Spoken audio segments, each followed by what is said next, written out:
Hi, my name is Ashlyn, and I'm going to be talking about my social media slash online image. So essentially, I try to kind of avoid social media,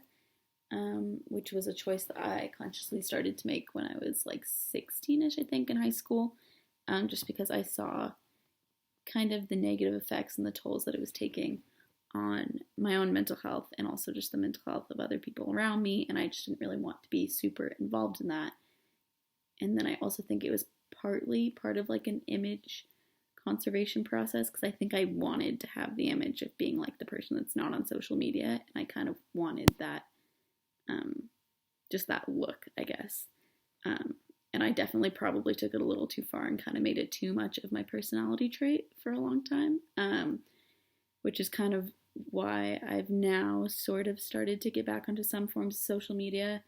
The ones that I do have right now would be Snapchat, which I use more as a form of communication with people who I either don't get to see every day or people who I do get to see every day, but just it's fun to send pictures of your face or videos of things that you see. And also, I would say I use Instagram, kind of. I struggled with Instagram for a very long time because I thought that a lot of the ways I was seeing it used by people around me was to kind of portray yourself in this way that seemed very just inauthentic to me, and I didn't like that. And I also didn't like the comparison aspect of it, specifically for young females on the internet. But recently, in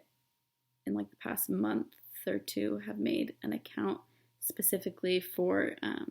my writing, just because I like to write. So that's something that I've started to do, and just letting that be private so the only people I want to follow can follow it, which would also branch into the second part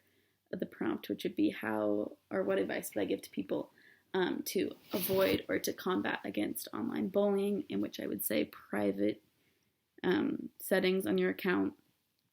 Blocking is an awesome thing. Or maybe just even altogether, I would say getting off of social media, just because I don't think it necessarily is for everyone. And I think that everybody can benefit from taking a little bit of a hiatus from it, or just a mental break, just time to figure out what their values are in the real world outside of social media and kind of develop a sense of self away from an online platform, just because I do think the whole controlling of self-image through the internet or through your social profiles, I think can be very, in some cases, can be very harmful to somebody's psyche and kind of trying to develop who they are, especially when it's young people increasingly using social media in coming years and in recent years.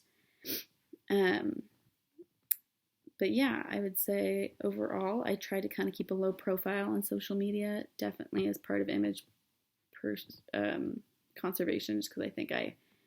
want to keep this image about myself, and I am doing that intentionally, I guess. So that is kind of a way of creating an image through social media by just not really using it. But yeah, overall, I would say the best way to avoid negative effects of social media would be to get off of it or privatize your account.